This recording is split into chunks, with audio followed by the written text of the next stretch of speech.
Eu gostaria de compartilhar com os irmãos o Evangelho de Mateus, capítulo 28.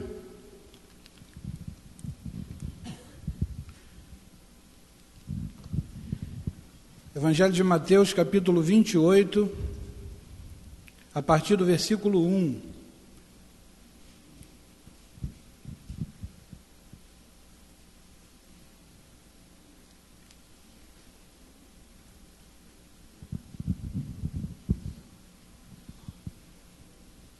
Se todos acharam, digam um sonoro amém.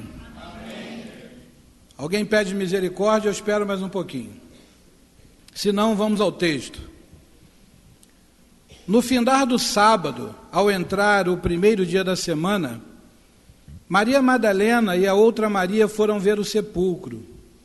E eis que houve um grande terremoto, porque um anjo do Senhor desceu do céu, chegou-se, removeu a pedra e assentou-se sobre ela. O seu aspecto era como um relâmpago, e a sua veste alva como a neve. E os guardas tremeram espavoridos e ficaram como se estivessem mortos. Mas o anjo, dirigindo-se às mulheres, disse: não temais, porque sei que buscais Jesus, que foi sacrificado. Ele não está aqui, ressuscitou, como tinha dito. Vinde ver onde ele jazia. E depois depressa, e dizei aos seus discípulos que ele ressuscitou dos mortos, e vai adiante de vós para a Galileia, ali o vereis. É como vos digo. E retirando-se elas apressadamente do sepulcro, tomadas de medo e grande alegria, correram a anunciá-lo aos discípulos. E eis que veio Jesus ao encontro delas e disse: salve! E elas, aproximando-se, abraçaram-lhe os pés e o adoraram. Então Jesus lhe disse: não temais, ide, avisar aos meus irmãos que se dirijam a Galileia, porque lá eles me verão. Abaixe sua cabeça e vamos orar. Senhor Deus e nosso Pai, nós te somos gratos pela Tua palavra, que sustenta a nossa alma, o nosso espírito, que nos dá direção, que nos ilumina.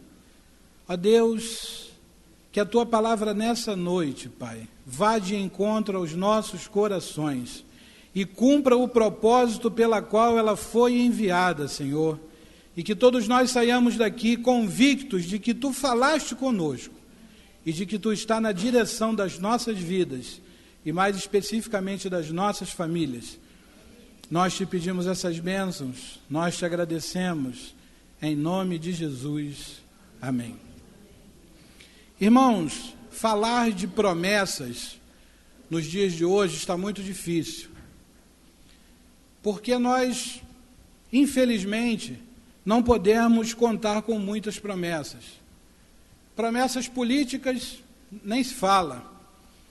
Promessas talvez de um amigo, promessa de alguém que parece ter crédito na nossa vida e que nos prometeu, mas que não cumpriu. Hoje o mundo está cético quanto à questão de promessas. Mas eu queria dizer que num mundo muito corrompido, eu gostaria de dizer que num mundo que está voltado de cabeça para baixo, nós podemos confiar nas promessas de Deus.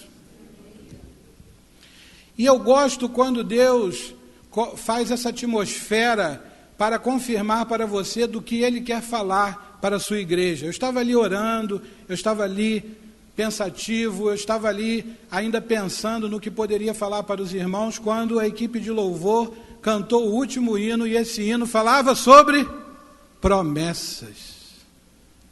Vocês estão lembrados? Promessas. E eu gostaria de, antes de mais nada, falar para você que Deus tem promessa na sua família. A Bíblia está recheada de promessas. Promessas de Deus para o seu povo. Mas hoje eu retirei uma promessa da palavra para afirmar com a própria palavra aquilo que eu quero considerar com os irmãos a respeito de promessas. Gênesis 12, versículo 3, diz assim: em ti serão benditas todas as famílias da terra. Amém? Vamos repetir juntos? Ali está o versículo, vamos ler todos. E abençoarei os que te abençoarem, e amaldiçoarei os que te amaldiçoarem. Em ti serão benditas todas as famílias da terra. Aleluia! É uma promessa dada por Deus a Abraão. E quem foi Abraão? Um homem que teve que viver de quê? De promessa. Deus disse para Abraão: Abraão, saia da tua terra, vai para aquela terra ali, ó, tá vendo? Tá tudo bonitinho ali para você, agora foi assim? Deus falou o que para Abraão? Saia da tua terra e vai para uma terra que eu te mostrarei. Abraão teve que crer na promessa. E a Bíblia diz isso, afirmando em Hebreus que um dos heróis da fé é aquele que vive pelas promessas de Deus. Então eu gostaria de considerar com os irmãos algumas coisas que nós precisamos saber para que não percamos de vista as promessas do Senhor para as nossas famílias. Vou repetir. Coisas que precisamos saber da parte de Deus para que não percamos de vista as promessas do Senhor para as nossas famílias. E esse texto que eu acabei de ler, irmãos, ele começa no seu versículo 1 falando de duas mulheres que vão visitar um sepulcro. E essas corajosas mulheres chegam no sepulcro e a primeira coisa que elas veem é um anjo com a imagem de um relâmpago sentado em cima de uma pedra. E esse anjo, com forma de relâmpago, falava com essas mulheres. Ô mulheres corajosas, irmão, já pensou você passando em frente ao cemitério, você olha para o muro do cemitério, tem uma imagem e está sentado em cima do muro e ela só faz assim para você, ó. Psiu. Ó. Mas essas mulheres estavam ali e elas viram aquela imagem e o anjo falou com elas, disse para elas o que elas estavam procurando e mostraram para ela onde Jesus estava. Essas mulheres tiveram o prazer de estar próximas do sobrenatural de Deus que agia ali naquele lugar para com elas. Aquelas mulheres saem dali, amando do anjo, para dizer aos discípulos que era para eles acreditarem que ele tinha ressuscitado e para dizer para eles aonde que ele estaria. E aquelas mulheres saem correndo com alegria e encontram Jesus. E Jesus fala com aquelas mulheres e diz para elas: olha, vá falar com eles, confirma o que o anjo falou, diz para eles que é para eles irem para o lugar que eu estou mandando, porque lá eles me verão. Esse texto está comprovando uma promessa do próprio Jesus, que disse que seria crucificado, mas que voltaria em seguida. Uma promessa cumprida. Uma promessa que estava se cumprindo, porque Deus é o Deus que cumpre as suas promessas. Repita comigo: Deus cumpre as suas promessas. Por que podemos acreditar na Bíblia? Porque Deus cumpre as suas promessas. Por que você pode acreditar nessa noite que a sua família será sustentada sempre pelo Senhor? Porque o Senhor cumpre as suas promessas. Então, irmãos, eu gostaria de, em primeiro lugar, dizer que nós precisamos saber que devemos exercitar a nossa fé, mesmo em meio às dificuldades mais intransponíveis na nossa família. Queridos, aquelas mulheres estavam diante de uma situação bastante complicada. Jesus afirmara que ia voltar, mas elas tinham que vencer um pensamento de que esse líder que tinha acabado de morrer era um líder que ia vir para vencer tudo aquilo que estava sendo feito contra o povo de Deus. E esse líder, ele chega, ele fala de amor, ele veste sandálias e ele morre. Aquelas mulheres poderiam muito bem voltar para as suas casas, fazer o que deviam fazer, mas elas exercitaram a sua fé. Elas se levantaram de onde estava e foram até o sepulcro. Talvez, meu querido e minha querida, muitas coisas da sua família estejam dentro de um sepulcro, porque você mesmo já enterrou. Mas eu quero te dizer nessa noite que o Deus que cumpre as suas promessas pode fazer reviver aquilo que você pensa estar dentro do sepulcro. E nós precisamos exercitar a nossa fé, nós precisamos levantar, nós precisamos dar um passo, nós precisamos acreditar que Deus vai cumprir a sua promessa na nossa família. O que será que é uma promessa na sua família? Será que é um filho que está desviado? Será que é um marido viciado? Será que é um sofrimento de uma ordem qualquer que você já não veja mais solução? Jesus estava morto dentro do sepulcro. Para muitos parecia um intransponível aquele momento. Mas aquelas mulheres creram. Elas creram que elas deviam ir até o sepulcro. E eu quero dizer para você, meu querido, quando o povo de Deus age, quando o povo de Deus dá o primeiro passo, Deus reage, Deus vai junto, Deus faz acontecer, Deus traz à existência o que parece não existir mais. O livro de 2 Reis, no capítulo 7, versículo 3, fala da história de 4 leprosos que estavam na porta da cidade. Esses homens, eles não tinham o que comer e o que beber, a cidade estava cercada, o povo ia morrer, e eles, como escória da sociedade, estavam lá, leprosos, sem ter o que fazer. E a palavra de Deus diz que eles conversaram e disseram um para o outro: se nós ficarmos aqui, nós vamos morrer, se nós avançarmos, possivelmente poderemos viver, então vamos tentar, porque se chegarmos lá e o exército nos matar, morreremos, mas se considerar que deve nos deixar vivos, ficaremos vivos. Os 4 deram um passo de fé, e a palavra de Deus diz que conforme aqueles 4 leprosos iam andando, um barulho ensurdecedor ia tomando conta dos ouvidos daquele exército inimigo. E, meus irmãos, o barulho era grande, cada pisada que eles davam não era uma pisada muda, ela estrondava nos ouvidos do exército. E o Espírito Santo de Deus tomou aqueles homens de temor e eles saíram correndo.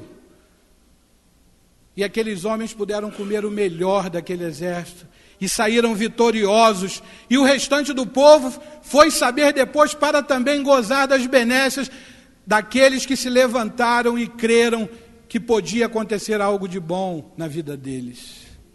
Você acredita que pode haver algo de bom na sua família? Você acredita que pode haver o melhor de Deus na sua família? Você acredita que Deus pode vencer na sua família? Então dê o primeiro passo, viva pela fé, exercite a sua fé.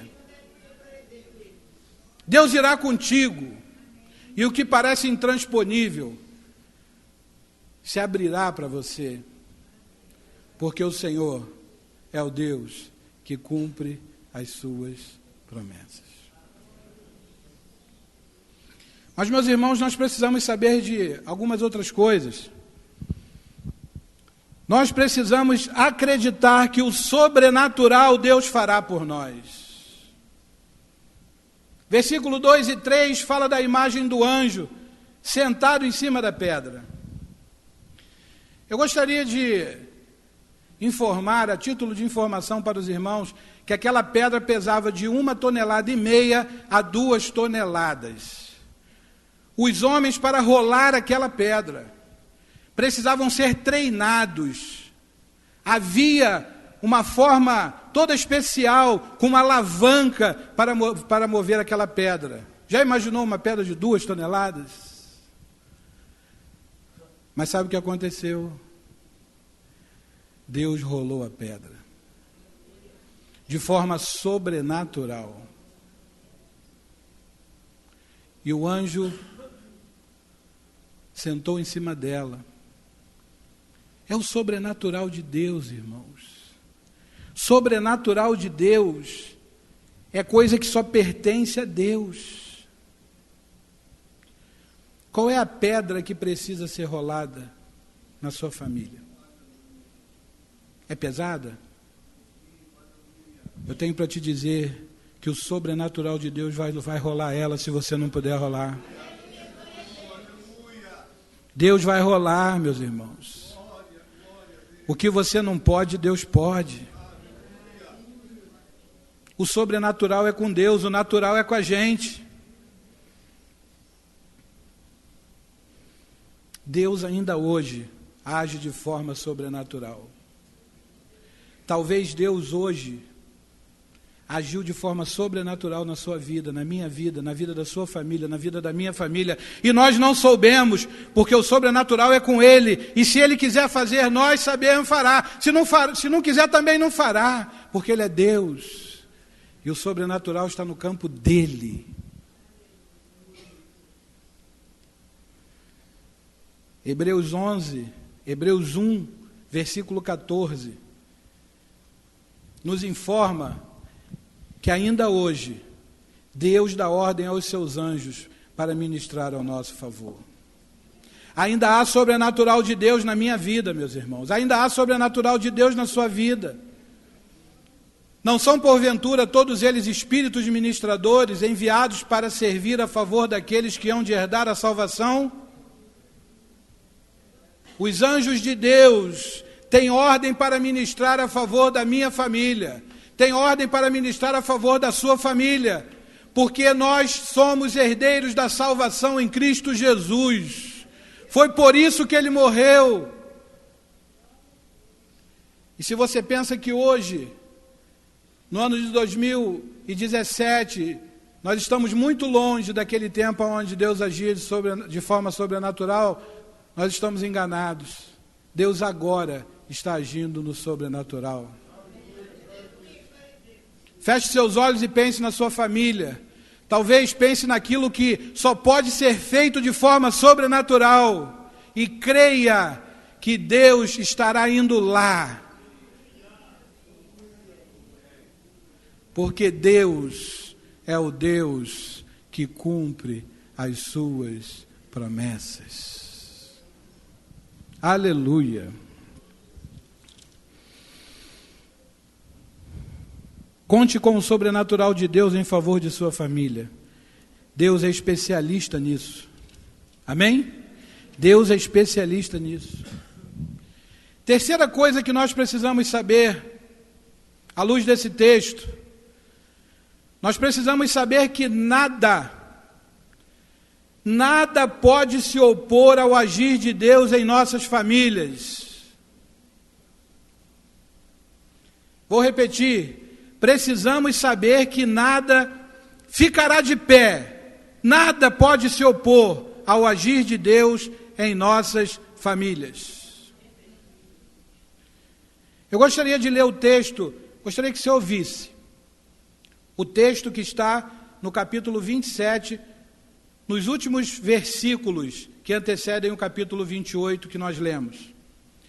No dia seguinte, que é o dia da preparação, reuniram-se os principais sacerdotes e os fariseus e, dirigindo-se a Pilatos, disseram-lhe: Senhor, lembramo-nos de que aquele embusteiro, enquanto vivia, disse: depois de 3 dias ressuscitarei. Ordena, pois, que o sepulcro seja guardado com segurança até o 3º dia, para não suceder que, vindo os discípulos, o roubem, e depois digam ao povo: ressuscitou dos mortos, e será o último embuste pior do que o primeiro. Disse Pilatos: aí tendes uma escolta, ide guardai o sepulcro como bem vos parecer. Indo eles, montaram guarda no sepulcro, selando a pedra e deixando ali a escolta. Os grandes estudiosos da Bíblia dizem que essa escolta era composta de 16 soldados. Chama-se 4 quaternas. 16 soldados. Mas sabe o que a palavra de Deus nos informa, meus irmãos? Que essa escolta de soldado caiu e ficaram como mortos, porque nada pode ficar de pé diante do agir de Deus ao nosso favor. Não pode ficar. Nós precisamos saber disso. Nada pode se opor ao agir de Deus em favor de nossas famílias. Deus não está disputando queda de braço com Satanás, não, irmãos. Satanás já está vencido em nome de Jesus. Nosso Deus é o Deus de poder, é o Deus que já venceu a batalha. Ele não vai vencer, ele já venceu. E a sua família é mais do que vencedora em Cristo Jesus. Parece que está tudo errado lá, mas você é aquele que pode colocar a planta dos pés e dizer: Senhor, a minha família é sua. E eu profetizo em nome de Jesus que nada fique de pé diante do teu agir a favor da minha família. Nada pode ficar de pé diante do Senhor. Não tenha medo. Os guardas cairão. Os guardas espirituais que estão montando lá, guarda, eles cairão. O Espírito Santo de Deus está agindo e está derrotando tudo o que quer se opor a você. A vitória é nossa em nome de Jesus, amém? 1 Samuel 5, capítulo 5, versículo 1 a 4, conta uma história verdadeira, onde o povo levou a arca e essa arca parou num local onde existia um Deus, uma estátua de um Deus. Depois os irmãos podem ler com calma, anotem, 1 Samuel 5, de 1 a 4, e colocaram a arca ali. E quando foi à noite que foram verificar, a estátua estava caída e a arca estava de pé. Eles ficaram amedrontados, foram lá e pegaram aí o ídolo deles, o Deus deles, colocaram de pé, Dagon. E quando foi de manhã, foram ver de novo o que tinha acontecido. A estátua tinha caído e a arca estava de pé. Com um detalhe, ela estava sem os braços e sem as pernas, estava despedaçada. Esse Deus é o nosso Deus. Quarta coisa que nós precisamos saber. Precisamos saber que a realização das promessas de Deus em nossa família nos farão ter experiências tremendas com Ele. A realização das promessas de Deus em nossas famílias nos farão ter experiências tremendas com Ele. Versículo 5 a versículo 9 fala da experiência que aquelas mulheres tiveram com Jesus. Elas viram um anjo. Só aí já teria sido uma experiência sobrenatural. Mas quando o anjo manda elas irem, elas ainda tiveram uma experiência muito maior. Jesus disse para ela: salve. Você pode imaginar o que aquelas mulheres sentiram naquele momento? A experiência que aquelas mulheres tiveram. A palavra nos informa que elas caíram de joelhos, elas se prostraram e elas o adoraram. E Deus anda buscando adoradores que o adorem em espírito e em verdade. Deus anda buscando pessoas que querem ter experiências com Ele. E se você está disposto a ter uma experiência com Deus, Deus quer ter uma experiência com você. Talvez você tenha entrado aqui nessa igreja hoje e não tenha tido uma experiência real com Jesus. Mas eu quero te dizer que hoje você pode sair daqui com uma experiência real com Jesus. Quero te dizer que se você ainda não entregou sua vida a Jesus, você pode entregar hoje. E você vai ter a maior experiência que você poderia ter na sua vida. Eu quero te dizer, meu irmão, que você que já tem Jesus como seu Senhor, você pode sair daqui hoje com uma experiência real com Deus. Porque Deus quer ter experiências com as famílias. Porque Deus quer que você goze dessa experiência para glorificar o nome dEle.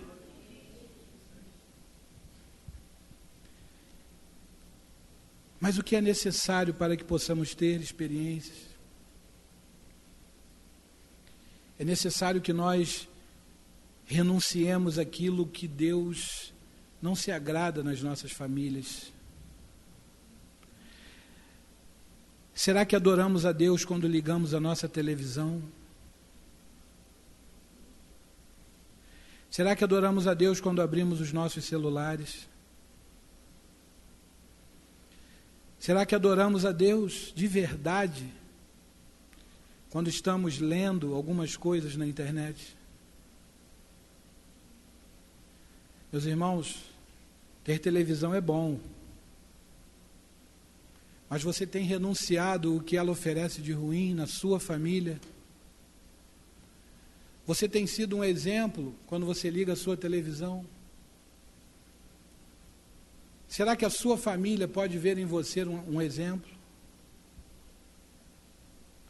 Será que a sua família pode ver um exemplo em você quando recebe uma mensagem do WhatsApp no celular dela? Será que você tem se preocupado em cuidar da sua família através das redes sociais, mostrando para elas o que elas devem ver? Quero dizer, meus irmãos, que o que nós podemos fazer na nossa família, Deus não fará. O que nós podemos fazer, Deus não fará. A sua parte é a sua parte. Se Deus tiver que salvar um filho de uma família que não está se responsabilizando com Deus, Ele vai salvar, porque Ele é Deus. Mas o que eu e você temos que fazer, Ele não fará por nós. E nós vamos ter que responder por isso. Se você é responsável pela sua família, se você ama a Deus sobre todas as coisas, adore o Senhor com a sua vida. Seja um exemplo. Seja um exemplo de Deus. Você não precisa ser tolhido. Você não precisa ser durão. Você não precisa ser chato. Você não precisa ser chata. Mas você precisa ser responsável, porque verdadeiros adoradores adoram a Deus em espírito e em verdade. E Jesus quer ir de encontro à sua família, para que você, com a sua família, o adore, assim como aquelas mulheres o adoraram. Assim como aquelas mulheres tiveram experiência com Ele. Você tem renunciado? Você tem obedecido? Você tem tido coragem na sua família? Irmãos, nunca se precisou tanto de coragem para lidar com a família. As pessoas estão com medo de educar filhos, porque tem medo que eles se percam. Eles vão se perder se você não confiar em Deus, que diz: ensina o menino no caminho que deve andar. Nós precisamos ter coragem de viver a palavra de Deus e dizer para os nossos filhos: você não vai fazer isso enquanto você estiver aqui debaixo da minha responsabilidade. Mas, irmãos, não é dizendo faça o que eu mando e não faça o que eu faço, porque isso é incoerência, eles não vão acreditar. Viva também o que você quer que eles vivam. Se esforce. Renuncie. Viver a cruz de Cristo na nossa família não é tão fácil, porque nós também somos pecadores. Nós também temos sentimentos. Nós, como pais, não somos super-homens nem super-mulheres. Nós somos pessoas comuns, pessoas normais, pessoas que sentem, pessoas que têm uma carne para carregar e que se opõem contra o Espírito, assim como diz Paulo. Até enquanto estivermos aqui, precisaremos lutar dia após dia contra a nossa própria carne. E eu quero te dizer, meu irmão e minha irmã, se você conseguiu fazer isso com esplendor hoje, se você conseguiu viver a palavra de Deus hoje na sua vida, se você conseguiu de verdade hoje fazer a diferença na sua família, prepare-se, porque amanhã talvez lutas maiores virão e você vai ter que se esforçar muito mais, mas eu e você vamos fazer, sabe por quê? Porque vale a pena servir a esse Deus. Vale a pena renunciar, vale a pena lutar, vale a pena sair do outro lado vitorioso, vale a pena, irmãos.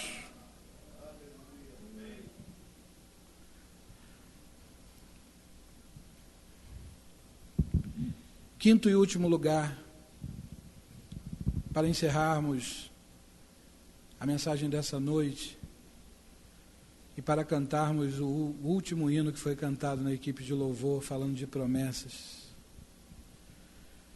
Precisamos saber que para que as promessas de Deus se cumpram em nossa família, devemos estar onde Jesus quer que estejamos. Ide avisar aos meus irmãos que se dirijam a Galiléia, e lá eles me verão. É lá na Galiléia, não é aqui, não é em Cafarnaum, é na Galiléia. Sabe o que isso nos informa, irmãos? Que o lugar que a nossa família deve estar para que as promessas de Deus se cumpram nela é no centro da vontade de Deus. A Galiléia é o centro da vontade de Deus. Jesus poderia dizer, olha, eu vou ficar aqui esperando, vou ali conversar com o anjo que está sentado na pedra, busque meus irmãos e traga até aqui. Não, diga para eles irem para a Galiléia. E eles tiveram que obedecer. Nós precisamos viver, irmãos, ou tentar, nos esforçando ao máximo em viver no centro da vontade de Deus. Conduza a sua família para a Galiléia. É lá que ela vai se relacionar com Jesus. Mas você poderia dizer, onde é a Galiléia? E eu te digo novamente, é no centro da vontade de Deus. Quando a nossa família nos ver viver o centro da vontade de Deus, elas vão querer estar lá. Porque a promessa de Deus, que todas as famílias seriam benditas na terra. Essa promessa ainda está de pé. Nós fazemos parte do povo de Deus que começou em Abraão, amém? Nós não podemos abrir mão dessa promessa. Viva a Galiléia na sua vida, vá para a Galiléia. Se você não está na Galiléia, se você não tem estado na Galiléia, corra para a Galiléia. A Galiléia é o centro da vontade de Deus, é o lugar onde Jesus quer que você esteja. É o lugar que Ele quer que eu esteja, que a minha família esteja. Precisamos ser intransigentes em obedecer. Intransigentes em obedecer a Deus. Nada pode nos fazer desobedecer. É lá. É o local marcado.